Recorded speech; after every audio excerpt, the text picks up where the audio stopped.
La più cordiale buonasera, benvenuti al notiziario serale di Prealpina.it. Apriamo con l'emergenza Covid, con i dati di oggi forniti dalla Regione Lombardia. Il tasso di contagio si attesta sul 7%, infatti su 31.880 tamponi effettuati nella giornata odierna sono stati riscontrati 2.245 casi di positività. I guariti o dimessi oggi sono stati 1646. Per quanto riguarda i ricoveri, diminuzione di 4 pazienti in terapia intensiva, siamo a 462, aumento di 10 pazienti invece negli altri reparti, siamo attualmente a 3651 persone ricoverate. I decessi nella giornata di oggi sono stati 51. Per quanto concerne i dati relativi alle province, Varese al terzo posto in regione con 218 positivi nella giornata odierna, al primo c'è Milano con 544, al secondo posto Brescia con 365. Passiamo alla cronaca. Incendio in centro a Varese. Oggi pomeriggio in fiamme è andato il tetto di un palazzo di 5 piani in via Piave. Non ci sarebbero feriti, però ci sono stati disagi al traffico. E a proposito di viabilità, è stata aperta oggi completamente la rotonda in entrata a Varese da via Gasparotto. Il servizio a riguardo è stato realizzato da Pasquale Martinoli. Siamo all'incrocio tra via Gasparotto e viale Europa, lì vedete il complesso della nuova Esselunga.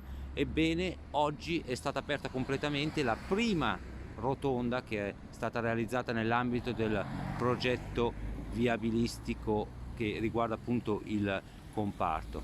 La novità è che quindi le auto in arrivo da viale Borri scendendo possono ora immettersi nella rotonda e procedere verso Gazzada, verso l'ingresso dell'autostrada, senza dover, come era invece successo negli ultimi mesi, imboccare viale Europa, arrivare fino all'altro rondò e fare quindi l'inversione di marcia per poi proseguire appunto in direzione sud.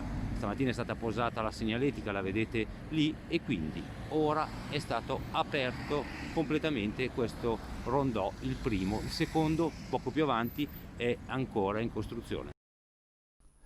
Da Varese a Legnano. Oggi il ricordo della deportazione degli operai della Franco Tosi di Legnano a Mauthausen. Il servizio di Luigi Crespi con la collaborazione per le immagini di Walter Todaro di Publifoto. 13 gennaio 2021 per Legnano è un appuntamento con la storia. 77 anni fa le SS fecero irruzione nello stabilimento Franco Tosi di Legnano deportando gli operai che erano impegnati in uno sciopero. Soltanto i dipendenti della commissione interna finirono in carcere, prima a San Vittore e poi furono deportati nel campo di sterminio di Mauthausen.